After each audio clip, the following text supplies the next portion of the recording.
হরে কৃষ্ণ বন্ধুরা, আমি বাংলাদেশ থেকে ভারতে প্রবেশ করলাম। আমি এখন যাব আমার কাকার বাড়িতে ময়নাকুড়িতে। আর এই ময়নাকুড়ি থেকেই আমরা যাব জল্পেশ মন্দিরে। আপনারা দেখছেন, অবশেষে আমি ময়নাকুড়ি আমার কাকার বাড়িতে চলে এসেছি। তার গ্রামে জল্পেশ মন্দির পশ্চিমবঙ্গের জলপাইগুড়ির ময়নাকুড়ি থেকে 7-8 কিলোমিটার দূরে জয়দা নদীর ধারে অবস্থিত।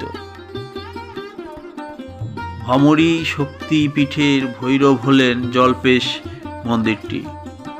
মনোরম স্থাপত্য শৈলীতে নির্মিত এই মন্দিরটির উদযাপিত প্রধান উৎসব হল মহাশিবরাত্রি। জুলাই আগস্ট মাসে ভগবান শিবের কাছে বিশেষ পূজা করার জন্য ফেব্রুয়ারি আগস্ট মাসে শ্রাবণী মেলায় তীর্থযাত্রীরা আসে।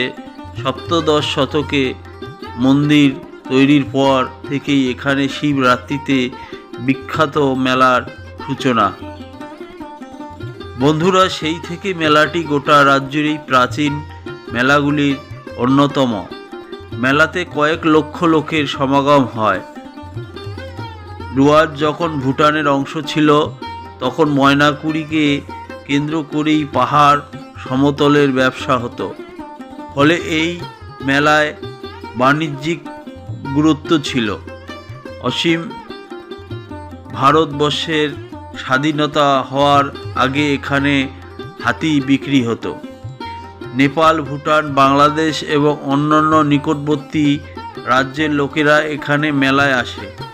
এখানে শিবলিঙ্গ হলো জললিঙ্গ, অর্থাৎ শিবলিঙ্গ এখানে গর্তের মধ্যে থাকে, যাকে অন্যদিকে বলা হয়, যাকে অনাদিও বলা হয়। 1524 সালে কুচবিহারের মহারাজা নরনারায়ণের পিতা বিশ্বসিংহ জল্পেশ মন্দিরে প্রতিষ্ঠিতা করেন। পরবর্তীকালে তিনি 1563 সালে মন্দিরটি পুনর্নির্মাণ করেন।